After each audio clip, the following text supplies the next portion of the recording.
Hello friends, कैसे हो सब लोग। आई होप सब लोग अच्छे होंगे। तो आज हम डिस्कस करेंगे बहुत ही इंपॉर्टेंट करंट अफेयर। कौन सी डेट के? आज हम डिस्कस करेंगे 6 जैन 2021, मतलब 6 जैन 2021 के करंट अफेयर्स को डिस्कस करने वाले हैं। Welcome to Affairs Cloud learn to lead. तो यहाँ पे आप देख सकते हो दो बहुत ही अच्छी इमेजेस आपको दिख रही हैं। यहाँ पे नरेंद्र मोदी जी की दोनों इमेजेस। लेकिन आज हम 11 से 12 बहुत ही इंपॉर्टेंट करंट अफेयर्स को डिस्कस करने वाले हैं। तो वीडियो को बिल्कुल लास्ट तक देखते रहें। और गाइस, आगे बढ़ने से पहले वीडियो को यार लाइक जरूर कर दें और शेयर जरूर कर दें, क्योंकि मुझे उम्मीद है कि आप ये काम जरूर कर देंगे। और एक दो चीजें मैं आपके साथ डिस्कस करूंगा उससे पहले कि हम करंट अफेयर्स को स्टार्ट करें, कि आप हमारी अफेयर्स क्लाउड की सब्सक्रिप्शन बहुत ही कम दाम पे जो है वो परचेज कर सकते हो। उसके दो मेथड हैं, या तो आप हमारी वेबसाइट पे जा सकते हैं affairscloud.com/current affairs, या फिर इसी वीडियो के डिस्क्रिप्शन बॉक्स में एक लिंक गिवन है, उस लिंक पे आप क्लिक करेंगे तो उसके साथ ही आपको जो है वो आपको एक पेज ओपन होगा जो कि हमारे सब्सक्रिप्शन एरिया का पेज होगा। उसमें हम आपको क्या प्रोवाइड करेंगे सब्सक्रिप्शन में? उसमें हम आपको डेली करंट अफेयर्स प्रोवाइड करेंगे। डेली करंट अफेयर्स में हम आपको दो तरह की पीडीएफ्स देंगे। एक पीडीएफ में थ्योरेटिकल करंट अफेयर्स होंगे, एक पीडीएफ में क्वेश्चन एंड आंसर फॉर्मेट में जो है वो क्वेश्चंस होंगे जो कि उसी पर्टिकुलर दिन के होंगे। नेक्स्ट वीकली पीडीएफ होगी जिसमें week wise current affairs arrange हैं। नेक्स्ट वीकली टेस्ट होगा जिसमें आप अपने आप को इवेल्युएट कर सकते हैं कि किस तरह से आपको करंट अफेयर याद रहते हैं। अगर नहीं रहते तो आपको दोबारा से रिवाइज करने की जरूरत है। और मंथली पीडीएफ जो कि सबसे इंपॉर्टेंट सेक्शन है, और इसमें हम आपको 5 तरह की पीडीएफ प्रोवाइड कर रहे हैं जो कि आपको अलग अलग तरह से हेल्प करेगी। जैसे कि स्टडी पीडीएफ है जो आपको थ्योरेटिकल करंट अफेयर्स पूरे महीने के प्रोवाइड करती है, तो इसमें आप थ्योरेटिकली उसको पढ़ सकते हो। Next question and answer format में थ्योरेटिकल करने के बाद आप क्वेश्चन एंड आंसर अटेम्प्ट करो ताकि आपको पता लगे कि कितना करंट अफेयर जो है वो आपको याद रहता है। नेक्स्ट पॉकेट पीडीएफ, जल्दी जल्दी में करंट अफेयर्स को रिवाइज करने के लिए आप यूज कर सकते हैं पॉकेट पीडीएफ का। नेक्स्ट बैंकिंग, फाइनेंस और इकोनॉमी पीडीएफ स्पेशली उन बच्चों के लिए हम तैयार करते हैं जो बैंकिंग एग्जाम की तैयारी कर रहे हैं या इंश्योरेंस एग्जाम की तैयारी कर रहे हैं। लाइक कोई एलआईसी का एग्जाम है, या फिर अगर आपको हो गया आरबीआई का एग्जाम है, आईबीपीएस का, एसबीआई का, कोई भी बैंकिंग या इंश्योरेंस सेक्टर का एग्जाम है तो उसके लिए आपके लिए हेल्पफुल रहेंगे। नेक्स्ट फिर हम लास्ट पीडीएफ आपको प्रोवाइड करते हैं टॉप 100 करंट अफेयर्स की। जो टॉप 100 करंट अफेयर्स हैं वो बहुत ही इंपॉर्टेंट करंट अफेयर उसी महीने के आपको क्वेश्चन एंड आंसर फॉर्मेट में मिलते हैं ताकि आप उसको अच्छे से रिवाइज कर सको। तो ये सारी चीजें आपको हर महीने मिला करेंगी। और आप 6 मंथ का प्लान भी बाय कर सकते हैं, आप 1 साल का प्लान भी बाय कर सकते हैं। अभी फिलहाल जो अवेलेबल है वेबसाइट के ऊपर वो 2020 का, 2019 का, 6 मंथ 2020 का भी अवेलेबल है। 2021 का प्लान बहुत से बच्चे पूछ रहे हैं कि कब अवेलेबल होगा सर, तो कल या परसों वो जो है अवेलेबल हो जाएगा। और इसके ऊपर हम आपको 10% एक्स्ट्रा डिस्काउंट दे रहे हैं। बहुत ही कम दाम पे हम ऑलरेडी प्रोवाइड कर रहे हैं, लेकिन उसके ऊपर भी 10% एक्स्ट्रा डिस्काउंट प्रोवाइड कर रहे हैं। किस तरह से मिलेगा सर ये 10% डिस्काउंट? ये मिलेगा अगर आप इस कोड को यूज करोगे ASH10, तो आपको 10% एक्स्ट्रा डिस्काउंट जरूर मिलेगा। तो स्टार्ट करते हैं आज का वीडियो 6 जैन 2021 का। लेकिन फिर से एक रिक्वेस्ट है कि आप वीडियो को यार लाइक जरूर कर दें आगे बढ़ने से पहले।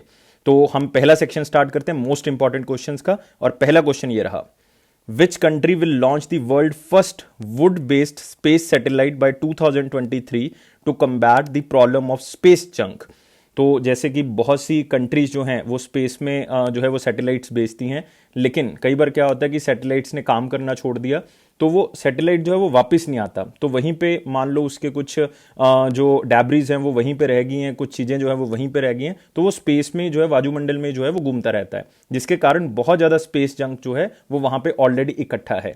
तो उसको कम करने के लिए तो वुडन बेस जो है वो स्पेस सैटेलाइट जो वो भेजने की तैयारी कर रहा है। कौन सा कंट्री ऐसा कर रहा है? 2023 में ऐसा किया जाएगा। तो मोस्ट इंपॉर्टेंट क्वेश्चन में इसको शामिल कर लें और वीडियो को पॉज कर लें और मेरे साथ आंसर को मैच कर लें। आंसर क्या होगा इसका? सी होगा, जापान होगा। और जिन बच्चों का जापान आंसर सही है यार वीडियो को लाइक जरूर कर दें साथ ही साथ। तो आप यहां पे देख लें कि world first wooden satellite to be launched by Japan in 2023 to reduce space junk.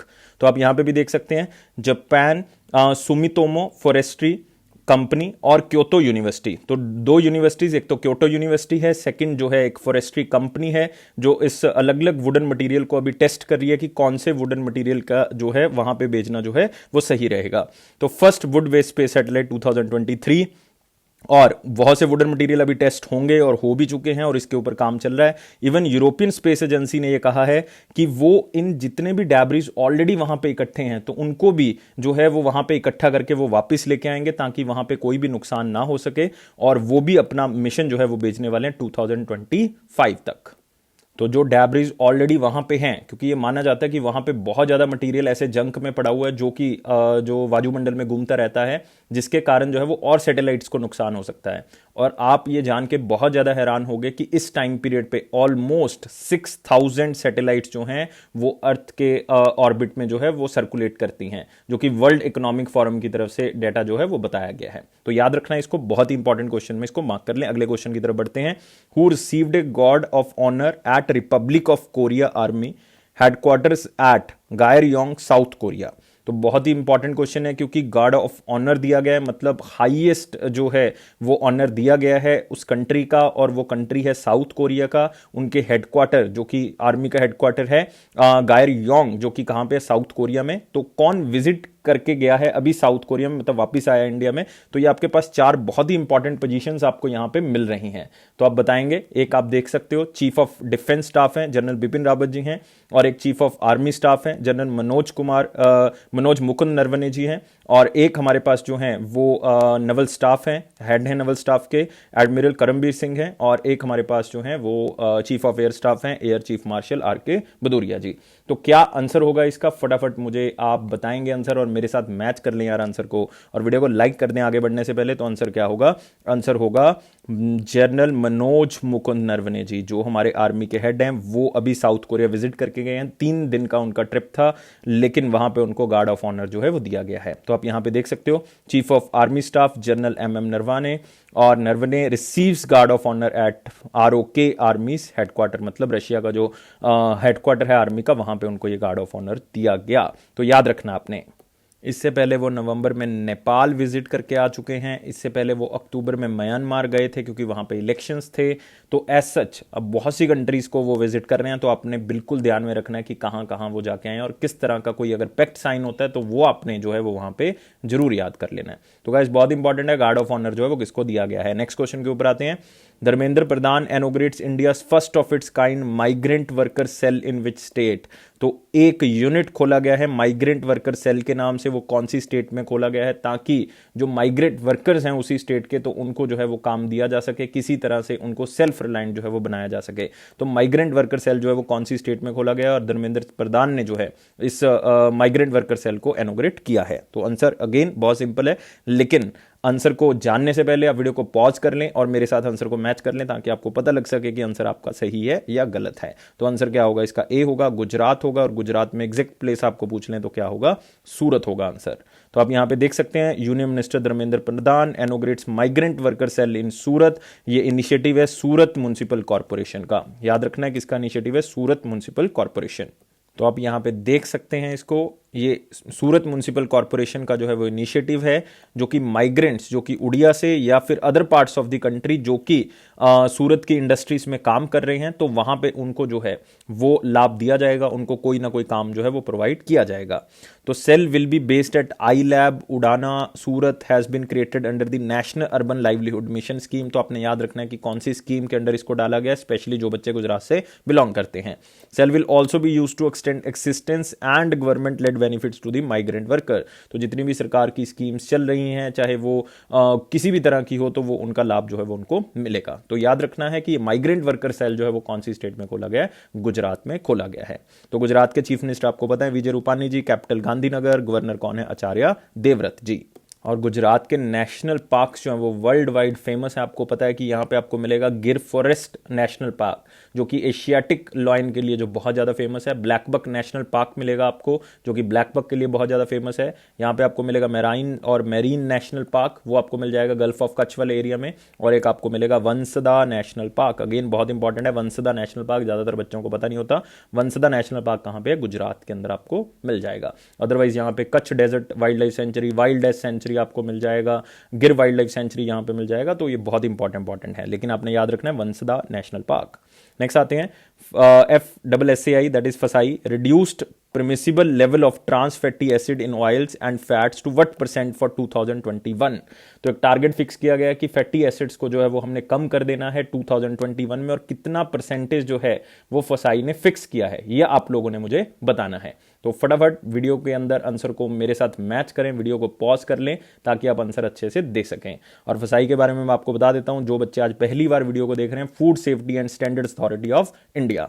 तो आंसर क्या है, उन्होंने 2021 का टारगेट भी फिक्स कर लिया, 2022 का भी फिक्स कर दिया कि इतने % फैटी एसिड्स को हमने रिड्यूस करना है। और आपको पता है कि WHO ऑलरेडी फिक्स कर चुका है कि हमने ट्रांस फैटी एसिड्स को 2023 तक एलिमिनेट ही कर देना, मतलब 0% जो है वो ग्लोबल एलिमिनेशन जो है वो उसकी कर देनी है। लेकिन हम यहां पे बात करें इंडिया की, 2021 में जो food safety and standard authority of India उसने कितना टारगेट रखा है, तो आंसर क्या होगा 2021 में 3%। और अगर आपको 2022 का एग्जामिनर पूछ लेता है तो आंसर क्या होगा 2% होगा, क्योंकि ट्रांस फैटी एसिड आपके लिए बहुत ही हानिकारक है, क्योंकि इससे हार्ट अटैक्स और डेथ्स जो हैं वो बहुत ही ज्यादा इंक्रीज हो चुकी हैं, जिसके कारण इसको रिड्यूस करना बहुत ज्यादा जरूरी है।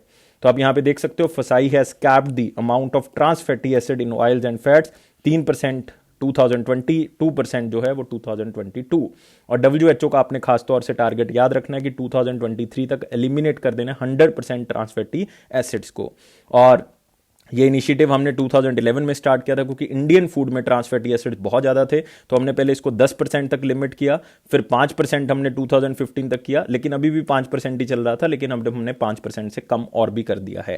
तो आपने याद रखना है, food safety and standard authority of India के चीफ एग्जीक्यूटिव ऑफिसर अरुण सिंगाल हैं, और हेडक्वार्टर कहाँ पे है इसका, न्यू दिल्ली में है। तो ये दो चीज़ें आपने यहाँ पे याद रखनी है, बहुत ही इंपॉर्टेंट न्यूज़ है ये, आपने इसको कवर करना है बहुत ही इंपॉर्टेंटली। नेक्स्ट क्वेश्चन आते हैं, और नेक्स्ट क्वेश्चन हमारे पास मोस्ट इंपॉर्टेंट क्वेश्चन का सेक्शन खत्म हो जाता है, अभी हम बढ़ते हैं वेरी इंपॉर्टेंट क्वेश्चंस की तरफ। और वेरी इंपॉर्टेंट क्वेश्चन में पहला क्वेश्चन है, India flagged off the 40th Indian scientific expedition to Antarctica.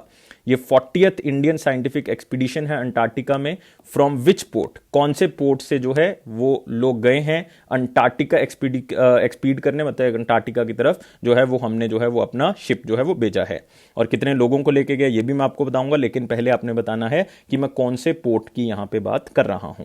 तो अगेन आंसर जो है वो आप मेरे साथ मैच करेंगे, वीडियो को पॉज करेंगे, आंसर क्या होगा इसका, डी आंसर होगा। आंसर क्या होगा, मारमेगांव पोर्ट, जो कि आपको कहां पे मिलेगा, मारमेगांव पोर्ट आपको मिलेगा गोवा के अंदर। और हल्दिया पोर्ट आपको पता है कलकत्ता, मुंबई पोर्ट महाराष्ट्र, पैरादीप पोर्ट कहां पे है, ओडिशा। ये सारे के सारे जो है वो मेजर पोर्ट्स हैं, याद रखना है, total 12 major ports in India.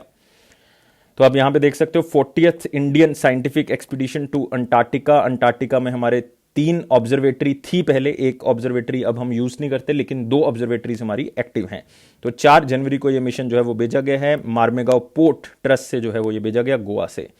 तो यहां पे आप देख सकते हो इसमें 43 मेंबर्स हैं, और the chartered ice vessel MV Vasily Golovnin will take the team to Antarctica. और गाइस शिप का नाम जरूर याद रखें, कौन सी वेसल उसको लेके जा रही है, तो वो नाम है MV वेसिली ग्लोविन। और इस मिशन को लॉन्च किया गया मिनिस्ट्री ऑफ अर्थ साइंस की तरफ से। और मिनिस्टर ऑफ अर्थ साइंस आपको पता है कि यूनियन मिनिस्टर कौन है, यूनियन मिनिस्टर है हमारे पास हर्षवर्धन जी।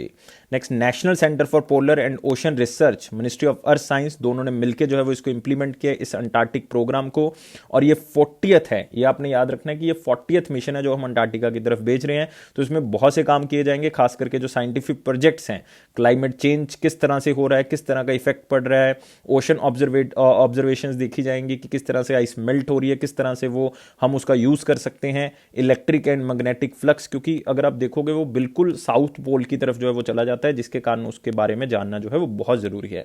तो हमारे लिए यहां पे 2-3 चीजें इंपॉर्टेंट है कि एक तो 40th मिशन है, अंटार्कटिका की तरफ हमने भेजा, 43 मेंबर्स का क्रू है, किसने लॉन्च किया, मिनिस्ट्री ऑफ अर्थ साइंसेस ने इसको लॉन्च किया है। तो आप यहां पे देख सकते हैं, ये आप एज ए जीके में इसको कवर कर सकते हो। इंडिया के 3 परमानेंट रिसर्च बेस हैं वहां पे, दक्षिण गंगोत्री, मैत्री और भारती। तो ये 3 याद रखने हैं, लेकिन फिलहाल जो है वो 2 ऑपरेशनल है, क्योंकि दक्षिण गंगोत्री जो है वो यूज नहीं होता अब, और 2 रह गए हमारे पास, मैत्री और भारती। तो आपको पूछ सकते हैं कि कौन सा ऑपरेशनल है। और इंडिया का पहला अंटार्कटिक एक्सपीडिशन जो वो 1981 में हुआ था, जिसमें 21 साइंटिस्ट को भेजा गया था, और उसको लीड कौन कर रहे थे, डॉक्टर SZ कासिम। तो ये इंपॉर्टेंट तो नहीं है, लेकिन 1981 में पहला गया था, 2020 में 40th मिशन जो है वो हमने भेजा है। तो ये 2-3 चीजें आपने जो है वो याद रखनी है, अदरवाइज इसमें कुछ और याद रखने वाला नहीं है। तो इतना ही याद कर लें, यही बहुत है। तो नेक्स्ट क्वेश्चन के ऊपर आते हैं। Who inaugurated national metrology conclave 2021।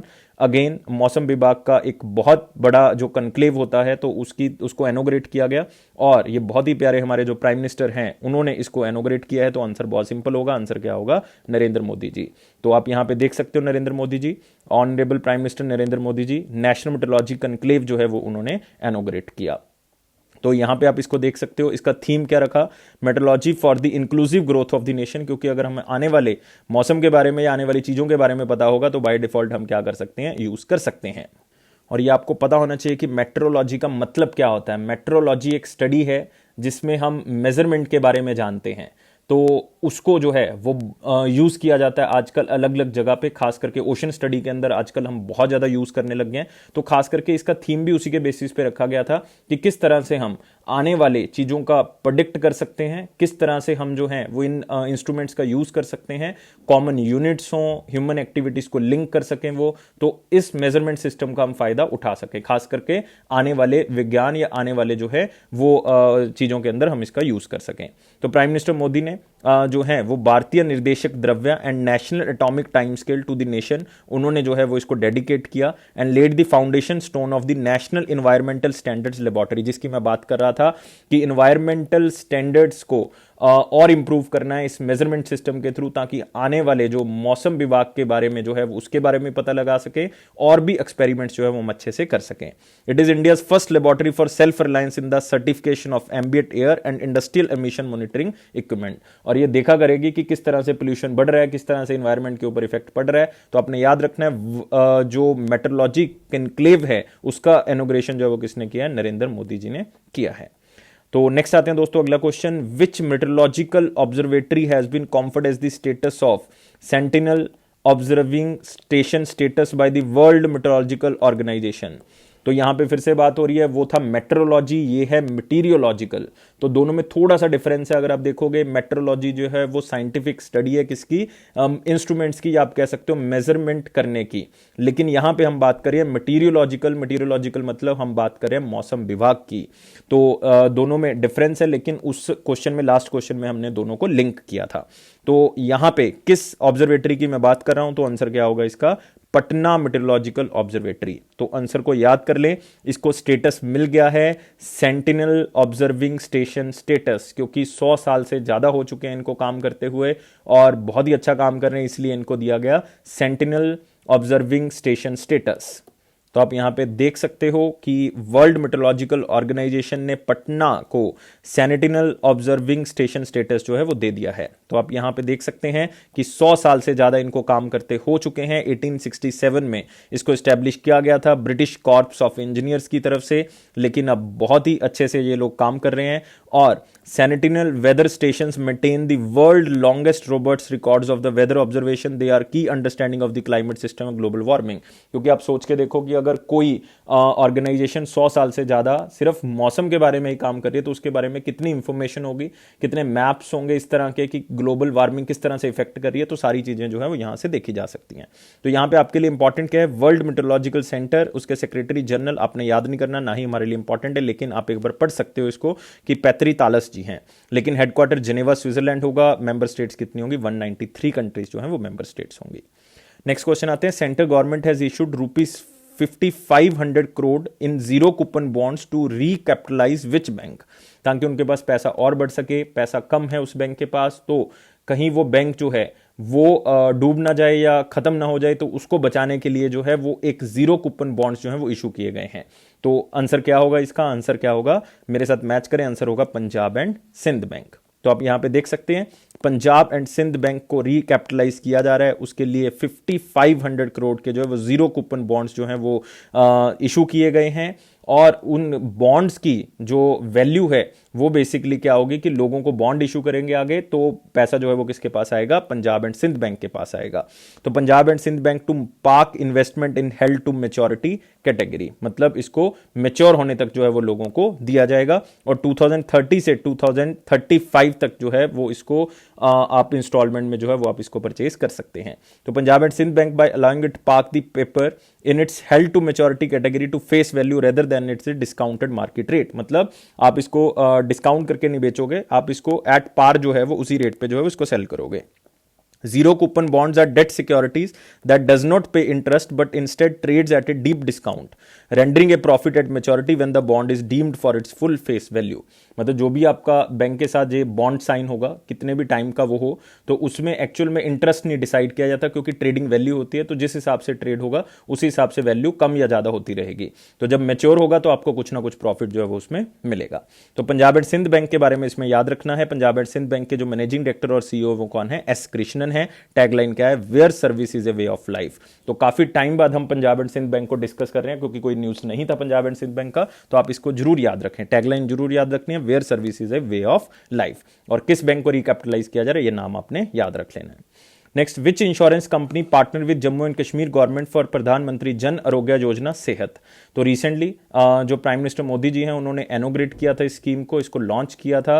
पूरे जम्मू कश्मीर के जितने भी लोग हैं उनके ऊपर ये स्कीम अप्लाई होती है, जिसमें 5 लाख रुपए पर फैमिली पर ईयर जो है वो दिए जाएंगे, जो कि जन आरोग्य स्कीम का एक लाभार्थी को दिए जाते हैं। तो कौन सी बीमा कंपनी या कौन सी इंश्योरेंस कंपनी जो है वो इसको वहां पे लॉन्च करेगी, मतलब किसने जम्मू कश्मीर गवर्नमेंट के साथ इसके लिए पार्टनरशिप की है? तो आंसर क्या होगा इसका? आंसर अगेन बहुत सिंपल है, तो आंसर होगा इसका C, Bajaj Allianz general insurance company. तो आंसर होगा सी, तो मार्क कर लें इसको। तो आप यहां पे देख सकते हैं Bajaj Allianz general insurance company, Jammu government के साथ इन्होंने टाई अप किया ताकि वो स्कीम को क्या कर सकें, अलग अलग लोगों तक पहुंचा सकें। तो ये बजाज अलायंस इंश्योरेंस कंपनी के बारे में याद रखना है। हेड ऑफिस इसका पूना है, महाराष्ट्र है, और मैनेजिंग डायरेक्टर और सीईओ कौन है बजाज अलायंस के? तापन सिंघाल। बट इंपॉर्टेंट नहीं है, आपने हेडक्वार्टर याद कर लेना, पूना महाराष्ट्र। नेक्स्ट क्वेश्चन आते हैं, Kochi Mangaluru natural gas pipeline has been constructed by which company. तो बहुत ही न्यूज में रहा Kochi Mangaluru natural gas pipeline, जो कि मोदी जी ने इसका उद्घाटन किया। तो ये कौन सी कंपनी ने जो है वो इसका कंस्ट्रक्शन जो है वो किया है? तो ये आपने मुझे बताना है। आंसर बहुत ही सिंपल है, अगर आप ध्यान से ऑप्शंस को देखोगे तो आप एलिमिनेट कर सकते हो ऑप्शंस को, और आराम से इसका आंसर जो है वो बता सकते हैं आप लोग। तो आंसर क्या होगा इसका? आंसर होगा gas authority of India limited, gas authority of India limited. तो नाम को याद रखना है, और इसका हेडक्वार्टर आपको पता ही है न्यू दिल्ली है। और फॉर्मर अगर आप देखोगे, फॉर्मर रहने दो, अभी करंट के कर लो आप, चेयरमैन और मैनेजिंग डायरेक्टर कौन है? मनोज जैन। तो लास्ट ईयर अपॉइंट हुए थे, तो इसलिए फॉर्मर याद करने की जरूरत नहीं, क्योंकि बहुत टाइम हो गया इनको अपॉइंट हुए, तो मनोज जैन इनका नाम है। तो आप यहां पे देख सकते हो प्राइम मिनिस्टर नरेंद्र मोदी जी ने Kochi Mangaluru natural gas pipeline को जो है वो उद्घाटन किया, एक टैग के साथ, one nation one gas grid, ताकि सब लोगों तक जो है वो ये चीजें पहुंच सके, और एक ही पाइपलाइन के थ्रू सारे घर जो हैं, सारे कमर्शियल यूनिट्स जो हैं या होम यूनिट्स जो हैं वो क्या हो, कनेक्ट हो। और लिक्विफाइड नेचुरल गैस एनएनजी जो है वो इसके साथ क्या की जाएगी, ट्रांसफर की जाएगी, और ये केरला तक जो है, कर्नाटका तक, केरला टू कर्नाटका जो है वो पहुंचाई जाएगी। तो आप यहां पे देख सकते हो, the pipeline has been constructed by the GAIL at a cost of 3000 crore. One nation one gas grid के नाम से इसको किया गया है, और नई पाइपलाइन जो है वो 21 लाख लोगों को पाइप्ड गैस कनेक्शन जो है पहुंचाएगी। The project was launched in 2009 और इसको कंप्लीट होना था 2014 में, लेकिन हम 6 साल इसको ऑलरेडी डिले कर चुके हैं। तो अब ये तैयार है, और इससे केरला के लोगों का जीवन जो है वो क्या हो जाएगा, आसान हो जाएगा, और साथ में कर्नाटका का। तो याद रखना है कहां से कहां तक है, ये भी आपको एग्जामिनर पूछ सकता है। तो कोची से मंगलुरु तक है, ये भी आपने याद रखना है, मतलब केरला से कर्नाटका तक। कई बार पूछ लेते हैं कि कौन सी 2 स्टेट्स को कनेक्ट करता है, तो सिंपल हो गया आंसर। नेक्स्ट क्वेश्चन के ऊपर आते हैं, who has been honoured with OBE officer of most excellent order of the British Empire in Queen Elizabeth II 2021 New Year's Honours list. तो ये ऑलमोस्ट हर साल जो है वो लिस्ट निकाली जाती है, बीच में 1-2 साल का गैप जरूर रहा है, लेकिन 2021 में क्वीन एलिजाबेथ II जो की महारानी है ब्रिटेन की, तो उन्होंने एक लिस्ट निकाली है जिसमें जो ऑफिसर्स को वो ऑनर करना चाहती हैं अलग अलग कैटेगरी के अंदर, तो वहां पे उन्होंने एक लिस्ट जारी की। उसमें एक इंडियन का नाम आपको मिलेगा, OBE officer of most excellent order of British Empire. तो उनका नाम क्या है? तो नाम क्या होगा उनका? आंसर होगा इसका बी, डॉक्टर रघुराम पिल्लारी सेती। तो नाम को याद कर लें, डॉक्टर रघुराम पिल्लारी सेती। तो आप यहां पे देख सकते हो, the second highest ranking order है ये ब्रिटिश एम्पायर अवार्ड का, अगर हम नाइटहुड और डेमहुड को छोड़ दें comfort to him in recognition of his outstanding service to breast cancer care and surgical education in India as well as in UK India relation, ताकि उसको और भी ज़्यादा बढ़ाया जा सके। और इस अवार्ड को बनाया किसने था? किंग जॉर्ज V, जो कि 1917 में किंग थे कहाँ के? ब्रिटेन के। और 1917 में गांधी जी क्या कर रहे थे? गांधी जी कर रहे थे चंपारण सत्याग्रह। तो याद करना है उस टाइम पे राजा कौन थे? King George V। और बस आपने याद क्या करना है इसमें? डॉक्टर रघुराम जी का नाम जो है वो याद कर लेना कि ब्रिटिश एम्पायर की तरफ से इनको ऑनर जो है वो दिया गया और अपनी न्यू ईयर ऑनर्स लिस्ट में इसका नाम जो है वो शामिल है। तो और किसके लिए फेमस है? ये अपने ब्रेस्ट कैंसर केयर के लिए जो बहुत ज़्यादा फेमस है।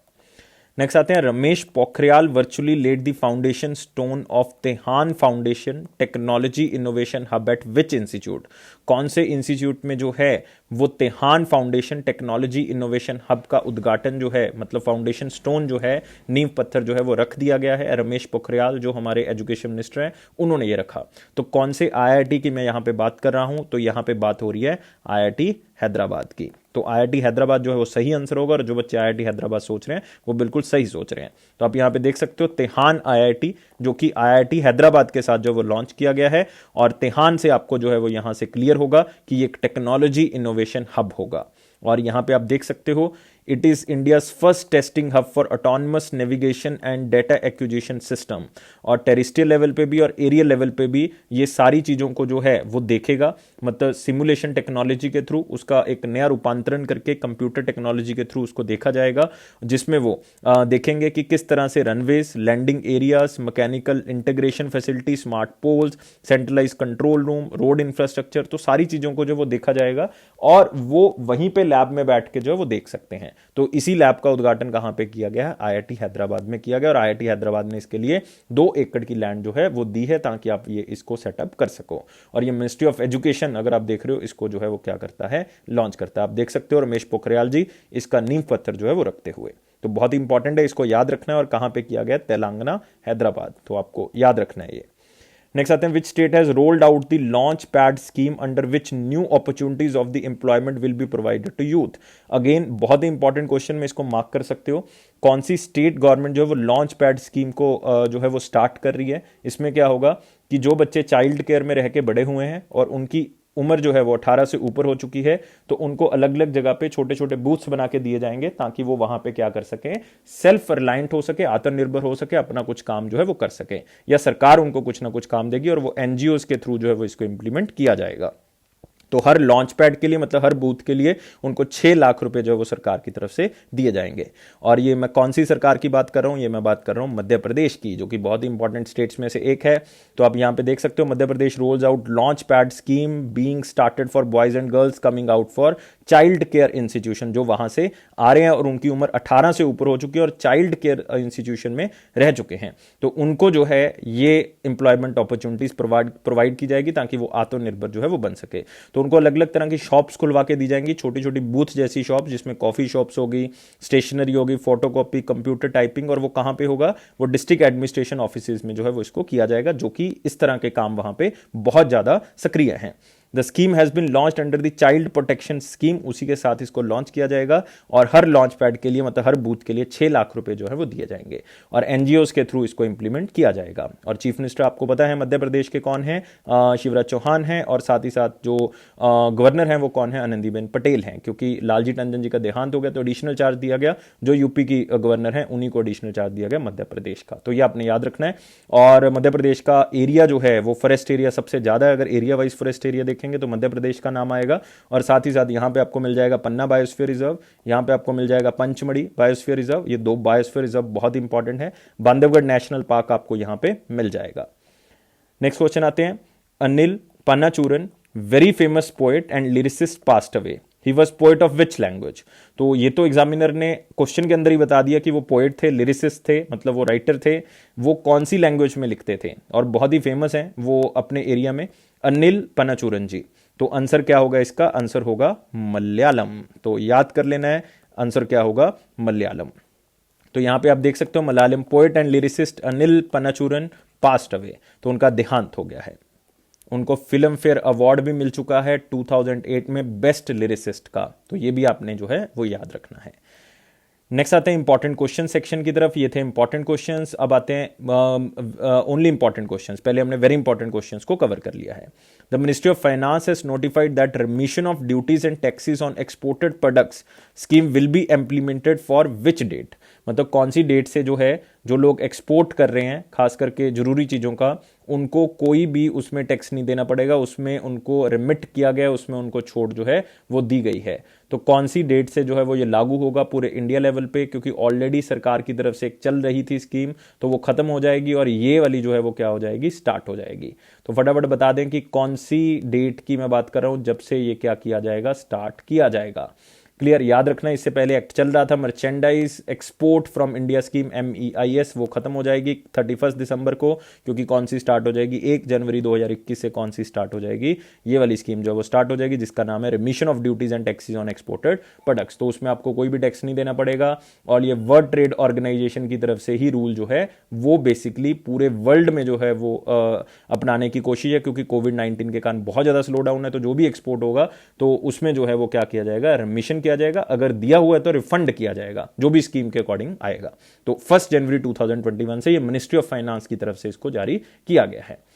तो नेक्स्ट आते हैं दोस्तों अगला क्वेश्चन, और यहां पे आप देख सकते हो RODTEP scheme extended to all export goods from 1 January 2021, सभी की सभी एक्सपोर्ट गुड्स के ऊपर ये अप्लाई हो गया है।